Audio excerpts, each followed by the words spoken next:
I think it's all of our responsibilities to leave it better than when we found it, and to want to continue to advance it forward and make it better for the future generations, so that hopefully they feel the same way. And that's how you continue to make progress. So we will always give back to Purdue University. Drew, thank you so much for joining us on This is Purdue. I said it's like a morning talk show, bright and early for us. I've got my real coffee in the coffee mug here, so I love I'm ready to go. Yeah. Well, we've been prepping for this interview a lot differently because we've been wanting to have you on the show for the past 5 years. So you're just so beloved here. And I just want to know, and I think all of our listeners and viewers want to know, what's it like to come back to campus? I always love coming back to campus so much. First off, it feels like home, even though being a Texas kid and never thinking that I'd leave the state of Texas. Every second I'm on campus, there's just so many great memories from every part of it, even as it continues to evolve and grow. I mean, even now, just driving down the street, I'm sitting there looking at the new nursing and pharmacy building under construction. Of course, the Mitch Daniels School of Business building going to be ready fall of 27. So it's fun to see things continue to grow and evolve and continue to get better and better. But I would expect nothing less from Purdue. I think that's what we've always prided ourselves on, continuing to do things that make this one of the greatest institutions in the country. Walk us through a typical day when you're back on campus. Like, what are you taking your family to go see, go do, go eat? Yeah, well, it's funny. We got in last night, and we have our two middle sons with us. So first thing we did was basically drive down Northwestern, of course, and you're looking at the football offices and you're seeing Mackey Arena. And then you kind of make your way around to Harry's Chocolate Shop, and and when the kids say, "Hey, Mom, Dad, what did you guys used to do there?" No, but just past there is actually where Brittany and I met for the first time, was just walking down the street. So that was pretty funny. We got to rehash that story, going to our favorite Jimmy John's. The kids are very familiar with Jimmy John's. Yes. Yeah, so we got a couple, number 9s, Italian nightclubs, and then just kept driving around campus, drove by the Sigma Chi house, some great memories there as a Sigma Chi. And, honestly, just it seems like every corner that you turn, there's a story to tell the kids, and they're sitting on the edge of their seat. They love it. I love that. So let's dig into how you and Brittany met. We love a good love story on the podcast. So tell us the details. Oh boy. Well, it was actually the winter. I guess technically the first time we met was the winter of 1999, and there was about like 10 feet of snowbank on the side of the street and in parking lots. I think we just gotten a lot of snow that winter, and it was actually my 19th birthday. So I was with a bunch of guys on the football team, and we were getting kind of rowdy, but we were literally in the parking lot. I think we were like wrestling in the snowbanks, And I just remember seeing this girl walk across the parking lot. It was at the 1010 apartment. It was at 1010 Washington, and a bunch of the guys stayed there and a bunch of students stayed there. And so it was almost like a block party. Everybody's just kind of walking around free flowing. And I see her from across the parking lot. I just remember looking at her and saying, "I'm going to marry that girl." And everybody's like, "You're an idiot." And so I went up and I talked to her, and I don't even remember what I said, but I think I made a fool of myself. And so it was funny because that was the first time I'd ever seen her anywhere on campus. And then I literally saw her every week after that throughout the entire spring semester. And I would see her from a distance and be like, how do I redeem myself? Because I think I made a complete fool of myself.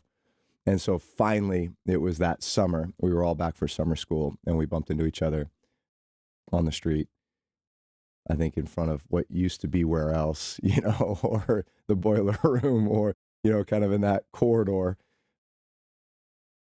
And just started talking again. And I think I convinced her to give me a second chance. And the rest is history. And the rest is history. That's right. What was it like to be a student, in the late 90s, early 2000s? No cell phones. Yeah. A lot different back then, right? Yeah, I think all of us can reference the era pre-cell phone. It was quite a bit different. You actually had to, make plans as to where you're going to meet people. It was fun. I mean, I started off in Wiley Hall as a freshman, and then it was Hilltop Apartments. We drove by those as well yesterday as sophomores. And then as juniors, we actually went across the river, and we were in downtown Lafayette. Okay. We had a cool apartment there. And then I was over in the Peppermill Apartments as a senior. So, lived a couple different places, and quite honestly, you know, I feel like everybody on the team, kind of had their different spots that we would always, congregate. And so you feel like you just kind of made your way all around campus and even on the outskirts. But it was it was so much fun. I think some of my greatest memories were just walking through campus, especially in the fall. It was football season, so there was an energy, there was an excitement. The leaves are changing color, the bell tower's ringing, and you just felt like something great was happening. It was those like quintessential college memories. Absolutely. You talked a little bit about how Purdue was changing and you're showing your kids that. But what ways do you think Purdue's remain the same? It really still feels very much just like a small college town where, everyone around Lafayette and West Lafayette supports Purdue University. And whatever's happening here, they're engaged with. And I think that's something that you really appreciate. Purdue doesn't feel like a big school. I mean, we are. We've got a lot of students, both undergrad and graduate and international students, and so it's very diverse in that way. But you don't feel like it's overwhelming, and you also feel so supported. And I think you always feel like things are happening here that are always in the best interest of the university, of the students, to continue to push Purdue forward, to continue to advance the degrees that we're all seeking to achieve. And then I think what I've found too is, in life after Purdue, is that the Purdue network is strong. Everywhere I go, I meet Purdue people in all different sectors, in all different industries, in tons of positions of leadership, which is also really encouraging because you really feel like Purdue is developing the next generation of leaders. I love that. You've stayed so involved with the university since you've graduated. You've come back, you've come to this podcast. We so appreciate it. But what inspires you and Brittany to continue to give back to your alma mater? We love it here so much, and I think we know that our most formative years were spent here, and that Purdue developed our character, and I think made us appreciate so many things. And so we always want to give back to the university that gave so much to us. And look, I think it's all of our responsibilities to leave it better than when we found it, and to want to continue to advance it forward and make it better for the future generations, so that hopefully they feel the same way. And that's how you continue to make progress. So we will always give back to Purdue University. This year's May commencement ceremony represents that pinnacle of your connection between Purdue, you as an alum.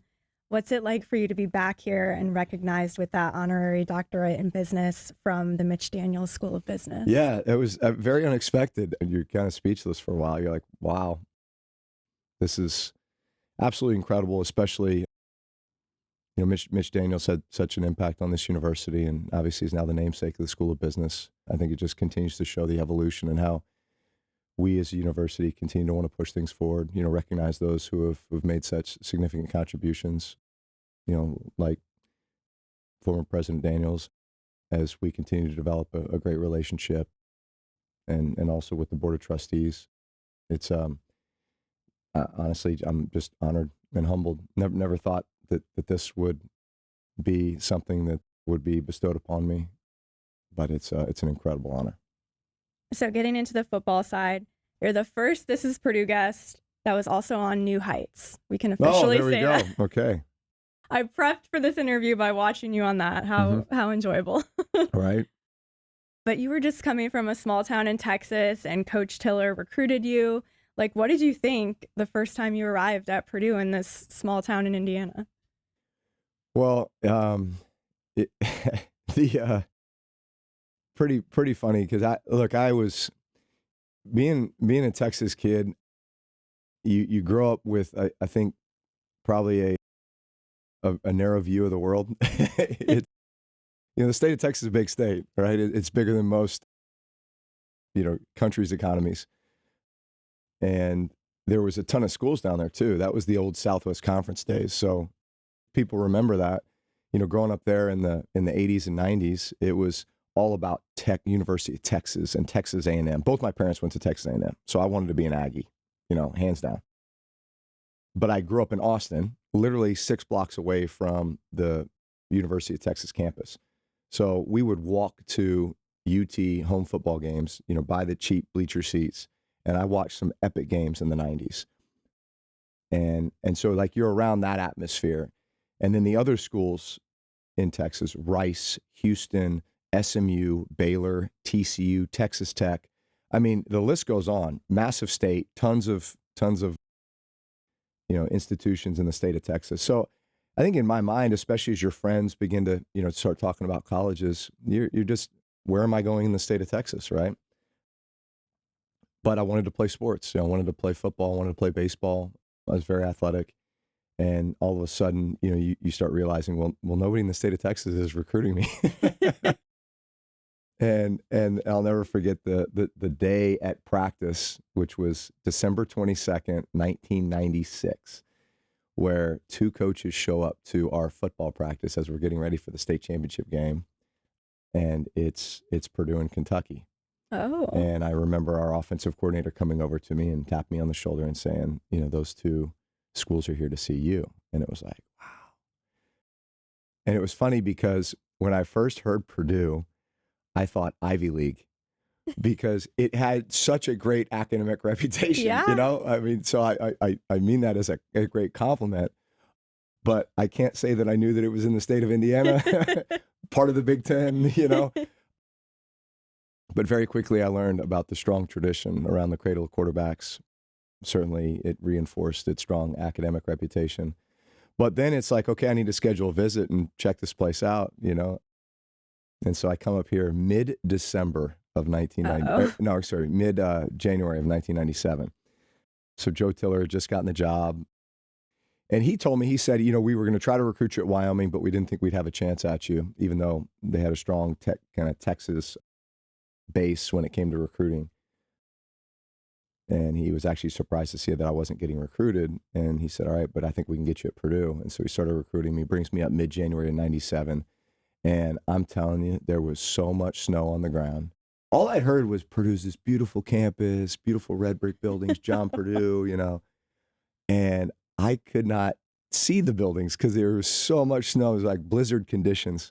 And it was funny because we drove by the Pike House, and that was like the first college party that I went to. I mean, I remember Nick Zatelli was my host, and we go to this party there, and I'm like, wow, this is what college is like. But it was like fun, and then on one hand, and on the other hand, it was like, I've never seen this much snow. And cold, probably. I've never been exposed to this. Am I really going to do this? But truly, it was. I loved Coach Tiller. I loved the offense, spread offense. I love the feeling that we could do something in the Big Ten that had never been done before, and take this program from truly worst to first as far as the way that we were being perceived. We were the last place recruiting class in the Big Ten that year. There was only about 12 of us that were recruited that year, and I think maybe 6 of us hung on, and that's a very tight group. As you can imagine, that group that stuck. And we were able to leave here as Big Ten champions, and more importantly, with incredible degrees and a connection to this university that will last forever. Yeah. Did you ever think about leaving when you weren't the starting quarterback, or why did you think Purdue was the right fit? Why did you stay? See, it's funny that you asked that question because we are in this era now with NIL and transfer portal that the natural feeling is that when you don't get what you want, you can just up and leave. Mm-hmm. And that is the antithesis of what sports and especially college athletics is about. It's about character and leadership development. So no, never in my mind did I ever think that leaving was an option. I am here to get a degree, first and foremost. And if I ever see the field, then great. I'm going to work my tail off. I'm going to do whatever the team needs me to be. I'm going to play the role that they need me to play, because your job on a team is to be the greatest teammate that you can be. And so, look, when I showed up here, there was 7 quarterbacks. And did I think that I was going to play? No. But I also knew you just take it one day at a time and do whatever they ask you to do and continue to improve. And it's constant skill development, and it's just constant improvement. I mean, there's going to be plenty of days that you don't get what you want. And maybe it's because I'd faced some disappointment in high school with injuries and different things. And so, maybe I was a little ahead of the game just in regards to having to have overcome some adversity already. So I was programmed a little bit that way. There would be more in college. There was going to be plenty in the NFL. But to me, that's the greatest thing about athletics is you learn how to be a great teammate. You learn how to overcome adversity that comes in different ways: failure, disappointment, not getting what you want, injury, you name it. But I was here. I knew I was going to be here for 4 years, even when the opportunity came around to potentially leave early to go to the NFL. There was talk about that going into my junior year. To me, that was never an option. I said, first off, when we got here as freshmen, we said we were going to leave as Big Ten champs. We haven't done that yet, so let's go do that. And secondly, I want to make sure I get my degree. You're probably especially proud then of Coach Painter and the team that he's built and the loyal seniors we had. There's nothing worse in college athletics than looking at a team and basically saying, like, that team, all 5 of those starters were bought. They weren't here the year before. Yeah. Like, we went out and just assembled a bunch of mercenaries to go win, and they just happened to be wearing a jersey that had a university's name on it. But you see that happening now. Yeah. Everywhere. First off, how do you build team and culture that way? And in some cases, maybe guys just look at it as, hey, it's just, I'm gonna go get paid to play somewhere, and then I'm gonna jump to the NBA. Basketball is a little different just because they can leave earlier than football. But I think what Coach Painter has built here is incredible, because he has truly built it on the foundation of team development, culture development, skill development, character development, leadership development. And I think guys appreciate that. Guys appreciate that. When they have a chance to be a part of that, it doesn't mean there's not going to be tough moments. There's going to be plenty of tough moments. Plenty of moments where you're not getting what you want. I mean, that's going to be if you talk to me long enough, that's going to be a constant theme, because I feel like my story, my career was a lot of instances of not getting what I wanted. I just told you my vision was I was staying in the state of Texas. I knew nothing outside of the state of Texas, right? But I did not get that opportunity, so I had to go seek that elsewhere. And Purdue opened up their arms to me, to embrace me, to be able to do that. And so I walk away from here with an incredible education, winning a Big Ten championship, being formed in so many different ways.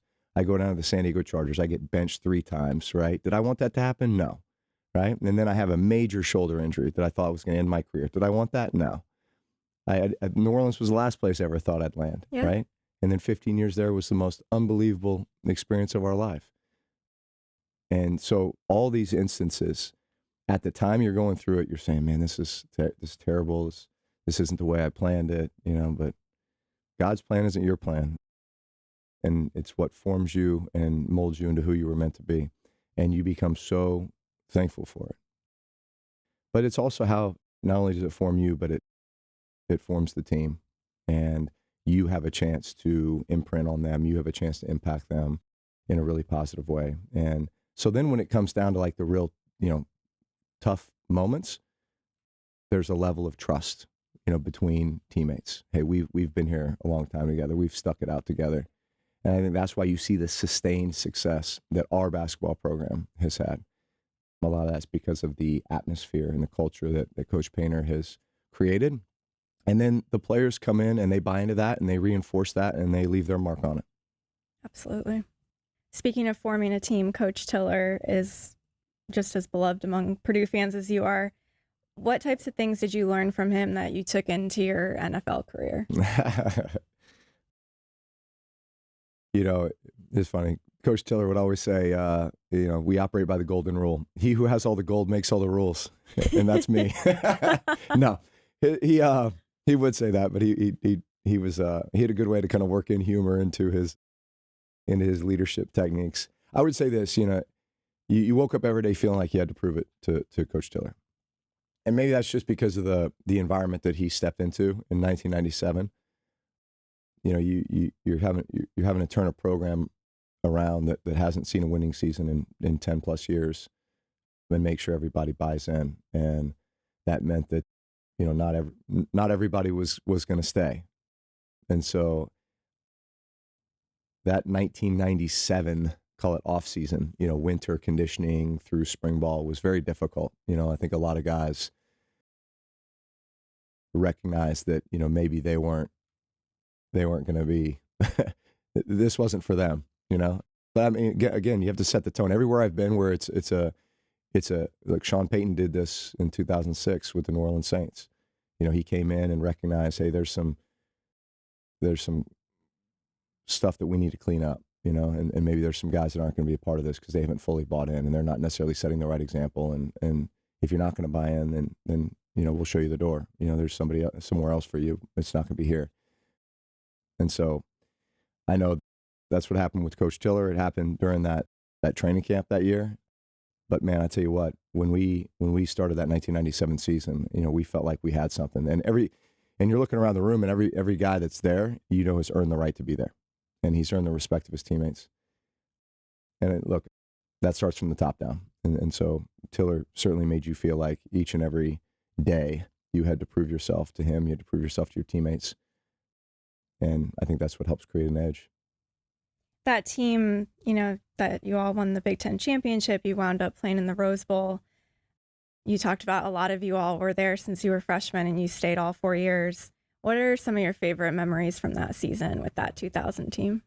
I don't know if this has ever been done since that 2000 season, but our fans rushed the field 3 times in one season. You only play 6 or 7 home games. You tell me half of them, they rushed the field because it was just that level of, you know, mayhem in and around the game. The first one was Michigan. You know, so Michigan comes to town. They were undefeated, I think 6-0. We were 3-2, and they were ranked 5th in the country. And I don't know if you remember that game, but they had 4 possessions in the first half. We had 3. And you go into halftime, we were losing 28-10. And I just remember walking to halftime, and look, like, man, you had built this game up so much. It was such a meaningful game because you felt like if we're going to win the Big Ten, we have to beat Michigan. Yeah. And they got the ball 4 times and they scored 4 touchdowns. So I just remember thinking to myself, okay, I was like, well, if they're going to score a touchdown every time they get the ball, then we're not going to have a chance. I said, but we just have to be so on point with everything that we do offensively. I mean, we had a touchdown, a field goal, and a punt, and, you know, 10 points. I felt okay about that. You know, we'd scored 2 out of 3 possessions, but we're down 28-10. And that's when you just look at everybody and say, you know, poise, composure, one series at a time. Defense, just get a stop. Offense, we have to score every time we touch the ball. And that's not pressure. That's just our responsibility. And we just chipped our way back. And then we go down and Travis Dorsch kicks the field goal, and then we rush the field. And I think Tim Stratton loses his helmet on the field somewhere, you know, or a fan grabs it. And the next thing you know, the goalposts are coming down and they're walking them to the Wabash. And no, I mean, it was like, that was a wild game. And then, of course, the Ohio State game, the finish to that game with the Seth Morales touchdown. And then fans rush the field again and the goalposts come down. And then, of course, we beat IU to officially win the Big Ten championship a couple weeks later. And then we're on our way to the Rose Bowl. And, you know, I'll never forget that image with the roses in our mouth. I remember seeing that when I was a freshman with Charles Woodson, you know, when Michigan in 1997 was, you know, went on and won a national championship. But him having the rose in his mouth, I said, that's the picture I want. And sure enough, we all got that picture. And now anytime you Google you, that's one of the first pictures that comes up. That's right. So your NFL career, you know, outside of Boilermaker circles, you had this wonderful career with the New Orleans Saints. You talked about, you know, you also played for the Chargers. But really, you're known for playing with the Saints. You had that incredible Super Bowl victory in 2009. And really, you know, it was so special for the city of New Orleans because they were just starting to recover from Hurricane Katrina. when you started in 2006. How do you feel about your role within the Saints and how the city was kind of, rebirthing at that time and recovering from an event like that? Yeah. Hard to believe that, this 20 years ago now, that we were all brought to New Orleans. I mean, truly it was this off season, like this time 20 years ago, that all of us were arriving there for the first time and really just trying to get our feet under us, understand the gravity of what had happened there, and understand that we were going to be a part of something that was so much greater than just football. And I think that's what made it unique, is that at the time we all had our own things that we were dealing with. I'm coming off a major shoulder injury. I remember one of my great friends on the team was a guy named Scott Fujita, who's a linebacker who was drafted by the Chiefs. Then he went to the Cowboys. Then he came to us, and there was so many other guys who had similar stories to that, where it was like how they ended up in New Orleans is, just a crazy sequence of events, and yet they were the right person at the right time. And then collectively together, it became a really, really special group. And Sean Payton had so much to do with that, identifying those guys, knowing that it was going to take a special type of person and player to embrace the responsibility within the community that was beyond just the game of football. And look, we recognize that the best thing we could do is win games, because that just lifts everyone's spirit. And there is such a diehard fan base down there, the Who Dat Nation, that I think everybody has, come to know and love and embrace, and probably feel like they're a part of. I think that 2006 season, and this all started with the reopening of the Dome, September 25th, 2006. The Superdome obviously sustained a ton of damage during Katrina. It became a symbol of like refuge for so many people, because so many people ended up using that building as a place of safety for a long time, and so it needed significant repairs, and all of a sudden here's the reopening of the Dome, Monday Night Football, September 25th, 2006. And I think that's when literally everybody, not just in the building, but outside the building, watching that game on television, there was something that resonated with them about what the city was overcoming. There was a piece of that I think kind of lived inside of everybody, and felt like we became America's team, after that, where everybody's, they were rooting for us. And so I think we felt that energy and tried to carry that with us on our way to the NFC Championship that year. And then a couple of years later, we go and win a Super Bowl. And the culmination of just, so many ups and downs during those 4 years, as we were trying to come together as a team, but also find our place in the community and where we can make the biggest impact. And I'm proud to say that here we are 20 years later, and New Orleans has come back stronger than ever. It's an incredible place, not just to visit, but to live, to raise a family, to grow a business. And we're proud of that.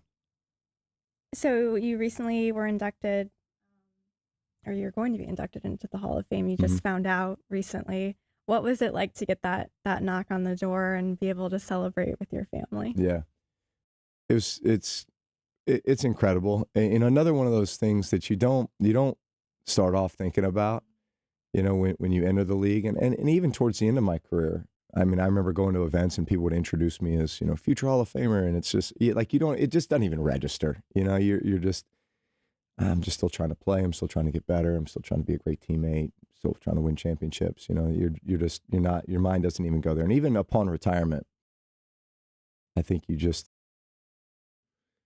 it maybe just feels so far away or just unfathomable, like the people you look at with the gold jackets are just like the legends, the legends of the game. And all of a sudden for, one of them to knock on your door with the gold jacket on it happened to be Dan Fouts, who was one of the first guys that I met when I was drafted to the San Diego Chargers. That was really meaningful, and my family totally set me up too. That's become actually a great tradition with the Hall of Fame, is they call it, the knocks. It's always a Hall of Famer who's coming to tell you that you've been inducted in the Hall of Fame or selected. And yeah, it was funny because it was my birthday. Oh. And my oldest son and I share a birthday. So that weekend we had made all about him. I'd rather not count the years for me now. But my daughter had come up to me and said, "Hey, Dad, I want to take you out to eat for your birthday." And so my heart's melting. I'm like, "Absolutely, sweetheart, let's do it." She said 5:00. So I'm waiting downstairs at 5:00, and my wife's ready, my daughter's ready, and the boys are messing around. So I'm like, "Boys, let's go." Rylan said 5:00, let's go to eat. And they're still messing around. Well, little did I know, Britt had told him, "Hey, stall," because I think the camera crew and the whole setup was running a little bit. And I'm like, "Boys, 5:00, time to go. You're being disrespectful." And so then I'm getting fired up. And then all of a sudden there's a knock at the door. I'm like, "Who's at the door? We're trying to leave." And then there's Dan Fouts. And it's like, Oh my you God. guys got me. Oh, that is so special. Yeah. And now you're going to be a legend with the gold jacket. Yeah, I get the gold jacket. Tried it on, fits pretty nice. and it's Purdue colors. I love that That's too. right. So, when we talk about entrepreneurship and philanthropy, you gave a shout out to Jimmy John's earlier. How have all of these experiences at Purdue, you had your industrial management degree, you were a member of Sigma Chi fraternity.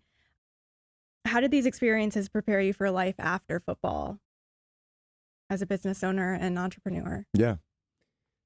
In so many ways. I've always had that bug, that entrepreneurial bug. I've always loved business. When I came to Purdue, obviously Purdue known so much for engineering and management, among so many other things, but I knew I wanted to be in the school of management, but I wanted to incorporate engineering in some way. And so that's how the industrial management degree came about. I actually started off with an industrial engineering minor. And I did it for 2 years. And I was taking all those engineering classes. I was like, you know what? I don't think I'm an engineer. But I'm definitely a business guy. And so I switched to manufacturing and then just started taking a bunch of history and political science classes as well. Was just, fascinated with that. But really, really proud of the management degree and always, look, as much as it was maybe a pipe dream to play in the NFL or to, play professional sports, I really came here with the idea that I'm going to leave after 4 years. I'm going to contribute as best I can on the football field, but I'm getting my degree and I'm going to the business world and, do something great. And just happened to play football for a really long time. And so maybe it just delayed the business part of it. But nonetheless, I was still thinking about it, throughout my career because, football's going to end at some point. You want to have a solid foundation, solid base for maybe what you can build that you could transition to. And so, Jimmy John's became one of our first forays into business back in 2011. I'll never forget, I'm literally sitting in the State Street Jimmy John's, which it's a new location now. It used to be, down the way a little bit. But I'm sitting in that location, 2011. And first off, when I get drafted to the San Diego Chargers, I go to San Diego and there's no Jimmy John's. I was eating Jimmy John's 3 days a week when I was here at Purdue. You like order it to the dorm at Wiley Hall at 3 a.m. and some dude comes rolling up on a bike and hands you number 9. And you're like, this is the greatest thing ever. But you go to San Diego, no Jimmy John's. Go to New Orleans, no Jimmy John's. So the only time I get Jimmy John's is come back to the Midwest, come back to Purdue. And if I was here and I ate 9 meals, I was eating Jimmy John's for 7 of them, right? So taking a bite of that number 9 saying, all right, that's it. I can no longer go back home, to where I'm living and not have Jimmy John's. So I call up a former teammate, Carl Bergler, who was a walk-on quarterback, who was now the VP of operations for Jimmy John's Corporate in Champaign, Illinois. I'm like, Carl, what do I need to do to bring Jimmy John's to New Orleans? He said, we just opened up the territory. Are you serious? I said, yes. So there we go. That was basically me signing on as a Jimmy John's franchisee. And it was actually a great first business experience because you think about what franchising is at its core, and we're taking a proven business model. We're taking a game plan, so to speak, and we're putting it in the hands of a young, hungry, entrepreneur who wants to be their own business owner and be in control of their financial future. And you operate the game plan, and you'll see success. You work hard, you'll see success, and we'll help you and support you every step of the way. And I think that's what's really, helped me really enjoy franchising. And so we built out the franchise or the market for Jimmy John's in New Orleans. And then since then, it's kind of resulted in being on the franchisor side of a lot of other brands. And so, yes, that's taken up a lot of time. I've had the chance to sit on a few bank boards. which has been an incredible experience, very educational. I think what I've realized is, especially post football, is surround yourself with as many smart people as you can that you can learn from, that you can glean from. I mean, I'm a lifelong learner. I'm so curious. I I love to learn about different industries and different businesses, and honestly find the similarities between them all. I love to listen to podcasts where entrepreneurs are talking about how they started and all their struggles and the defining moments, and you find so many commonalities and parallels between people's journeys, and so much of it is persistence and perseverance, and you learn great leadership lessons through that. Yeah, I think all those certainly the basis of, I think, my love for business and the opportunities that I would have after football started here at Purdue. I love it. You and Brittany are always giving back to Purdue. You founded the Brees Dream Foundation, which supports cancer patients and children and families in need. What inspires you to help people in that way? Well, I feel like I was given this platform for a reason, and it was to be able to make our mark and leave things better than when we found it, and to make it better for the next generation. And I think, look, if we all take that mindset, then we will always see constant improvement, despite the craziness that seems to be happening in our world at all times. I think if you always take the mindset that you want to be a great member of the community, that you want to use the skill set, use the gifts that you've been given for good, then you're constantly going to see improvement, and you're going to be equipping the next generation to do great things. I do want to talk to you about your career in broadcasting. Yeah. Because you're a great talker. But what has it been like to be on TV? You're so passionate about football. How has it been, sharing your football knowledge with a casual audience? Has that been a little bit tough, or do you love it? No, I love it. I love broadcasting. Look, I think what I realized is, you play 20 years of professional football. I mean, football becomes so ingrained in you. And I think certainly what I've recognized over the last 5 years in leaving the game is that I still have such a love and passion for the game. And what is the best way for me to convey that, right? And release that? I coach my kids, which is like such a joy. I'll have 3 boys in high school next year. So I'll have a senior, sophomore, and freshman, all playing football. They play multi-sport, and my daughter's a gymnast. I tell my daughter, I'm like, sweetheart, I will support you whatever I can. I can't teach you anything about gymnastics. I know nothing about the beam. She is awesome. And it's like the greatest joy in my life to watch her compete. But I get to coach high school football, I get to coach my boys. I basically look at it as I get to steal 2 extra hours a day with them, which is awesome.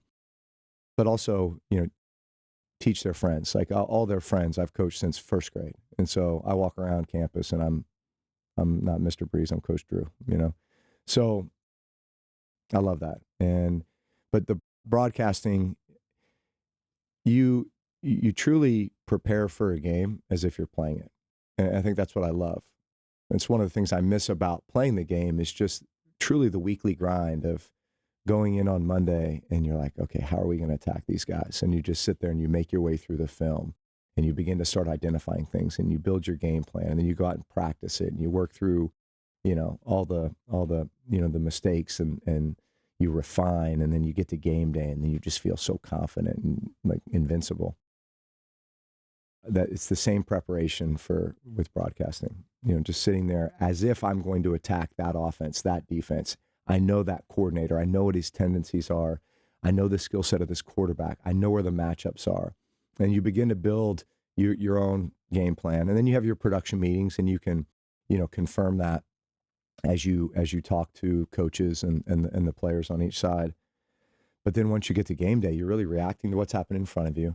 But you want it to be an easy listen, and you want it to be entertaining. You find that you mentioned the casual fan. Most people who are watching, they're casual fans. They have their loyalties, to their teams, but they just want it to be an easy listen. They want it to be fun, and hopefully you can give them 3 or 4 things that they wouldn't have otherwise known.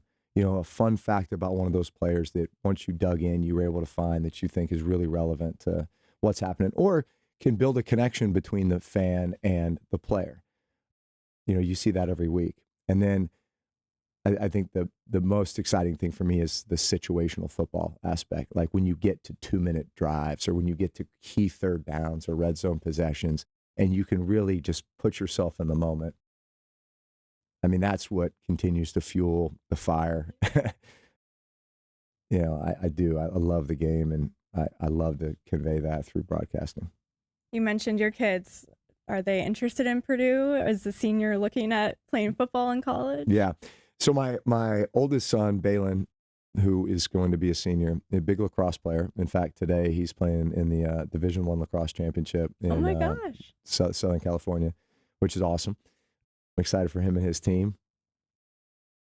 And then my middle son, Bowen, is probably more of a football player. And then my younger son, Callan, is more of a basketball player, and my daughter's a gymnast at this point. So it's good that they've even though they're all multi-sport, they play football, basketball, lacrosse, gymnastics. Rylan does basketball as well. They kind of have that sport that they're honing in on a bit. And so certainly Purdue is in the mix. It's funny though, because I think part of the access to information nowadays with kids is they know so much about so many different players and sports, and there are multiple fantasy leagues and this and that. And so it's crazy that, their loyalties are all over the place, And look, I mean, all our kids were born in New Orleans, Louisiana, so they love LSU Tigers, right? Okay. I mean, that's in the culture as well. As if you're a Saints fan, you're a Tigers fan, and vice versa.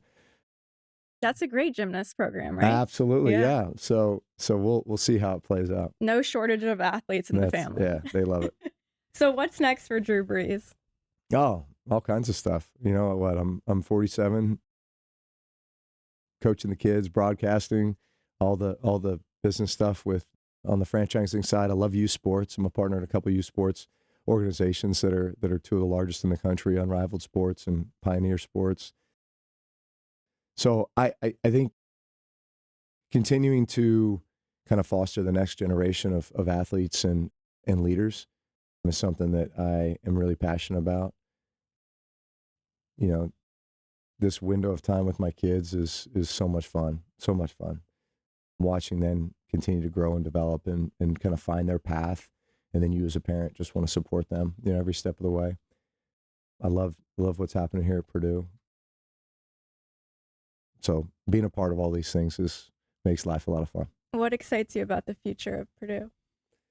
Oh, man. Again, every time I come to campus, I see something new. I see something under construction. I see some, improvement. I want to spend more time here. I want to spend as much time as I can. It's tough when you live in Southern California and you're doing all this stuff in the fall with broadcasting and coaching. We make it out as much as we can, but yeah, I mean, I love not just the memories here, but I love what's going to happen in the future. Okay, we're going to end with a rapid fire segment. Okay. So just first thing that pops into your head, okay? Yeah. Last Purdue teammate you texted or called? Oh, well, it would have been Ben Smith and Jason Lorzell. We're on a group text. Those are my college roommates. Okay. So we talk all the time. A hype song that reminds you of your Purdue football days. Oh, that's good. Okay, I'm gonna give a shout out to the irony here is that this was a New Orleans rapper, Master P. Oh. Master P. We used to play that. So this was like Willie Fells, Lee Johnson. It was a bunch of the Florida guys that had control of the stereo system, during stretch at practice. Okay. So we would always listen to Master P. So there's a shout out. That's a shout out to Willie Fells and Lee Johnson. Those are like the two linebacker leaders of the team back when we were, freshmen and sophomores. Love those guys, and they're doing great too. But that's a song that definitely reminds me of the Purdue days. No Limit Soldiers. Favorite Purdue tradition? Favorite Purdue tradition. Oh, wow. I've yet to actually be a part of this, but what do we do with the basketball team? What's like The sandstorm dance. yeah, the sandstorm dance. I have not been a part of it, but I've seen it all over the place. You gotta social learn media, it. and Yeah. I know. We got to do a video of It's that. awesome. All I right. know, for sure. Favorite campus study spot back in the day? Yeah, good question. I think right around the Hovde water fountain, or the Hovde fountain, is probably where I spent the most time, just because it was kind of close to engineering mall and business school, and so I felt like I was walking through it all the time. Did you have like a signature go-to meal at the dining courts that you liked? Well, Cary Quad had the best food at the time, so it was like we would always find ways to get to Cary Quad. Yeah, so I remember a lot of meals there. It's like meeting up with guys on the team or classmates or whatever to get the good stuff. Did Coach Tiller have a favorite catchphrase or saying?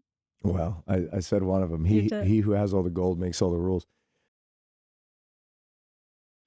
Yeah, it's probably that one. It was more so just the look, that look he would give you, with the kind of the bushy mustache. You just knew that you knew if he was upset with you. Okay. All right. The look. Most memorable Purdue football win as a player? Oh, You talked about 3 big yeah. ones. But I'm actually gonna go. I'm gonna go prior to that, when we were sophomores and we played at Michigan State. And Michigan State had just beat Ohio State, who was number 1 in the country. So this was 1998. And so we go up to Michigan State. They were a really good team. This is like Plaxico Burress and so Robert Smith. There's some other guys. I mean, they were a really talented team. I mean, they just beat number 1 Ohio State. And so then we play them at their place. And I think we're down 13 points. And we go down and we score 2 consecutive touchdown drives. Block punt on one of them. And I just remember that last touchdown. And it was kind of like the first real big comeback I felt like I'd been a part of in college. And so it was like a defining moment, of how good we could be as a team. And I think for me personally, that was a big moment. Later on that year, we go down to the Alma Bowl and we beat K-State. And similar deal where we were actually in control of that whole game, and they come roaring back. They were 4th in the country. And honestly, they should have been playing for a national championship. They were really, really good. And then we go on a 2-minute drive, and Ike Jones catches the kind of little inside fade. I think just some of those comebacks just was like preparing us, and making us recognize what was possible for us as a team. And so I go back to those years saying that that's really what positioned us and built the foundation for what we were able to accomplish later. What about a memorable Boilermaker athletics game, any sport that you've attended as a spectator? Yeah. Watching our women's basketball team win a national championship. Yes. In that, I guess it was 98, 99 season, right? That was awesome. We've had some of them on the podcast. Yeah. Stephanie Was White that Yukari Figs, Stephanie White McCarty? Like that group of girls was awesome. Oh, they talked about that you were there. I think I was there all the time. I love watching them play. And you greeted them when they came home. Yeah. I think you were part of the group in the. Yeah. Oh, that's so cool. That was awesome. First thing you bought after signing your NFL contract? That was probably a house. Yeah. No, nothing crazy. There wasn't anything crazy. I'd say this, like my wife and I loved to travel, and we tried to do a lot of that prior to kids, recognizing that, that was kind of an opportunity. And so prior to having our first son, Balin, in 2009, I think South Africa was a bucket list trip, going on a safari and driving the garden route and diving with great white sharks and basically doing all the crazy stuff before you skydiving, Oh my gosh. bungee jumping, doing all the crazy stuff before you have kids and responsibilities. I love it. Awesome. Okay, last one. Craziest place someone said boiler up to. Oh, there you go. Well, I definitely have this with the Houdats, the Houdat Nation, all the New Orleans fans. Here's one. So have you ever heard of the tulip fields in outside of Amsterdam? Yeah. So there's the tulips, I think, bloom there for like a month out of the year. I think it's literally this time. Yeah, It's like yeah. April, May. And so my wife and I went there for that because we were actually going to a wedding of a Purdue teammate's sister in Paris. And so we started in Amsterdam and then we took the train to Paris, but we go to the tulip fields and I remember walking through them and somebody yelling boiler up. Oh my gosh. And like, you just never know where International you boiler never up. know where you're going to meet the Boilermakers. They're everywhere. Yeah. Incredible. Well, Drew, we can't thank you enough. It was a pleasure talking to you, and congrats on all your successes and your new doctorate. Yeah. Thank you. Thank I told you my so family much. they have to call me doctor here for at least 6 months. Dr. Brees, That's right. absolutely. That's right. Thank you so much. Thank you.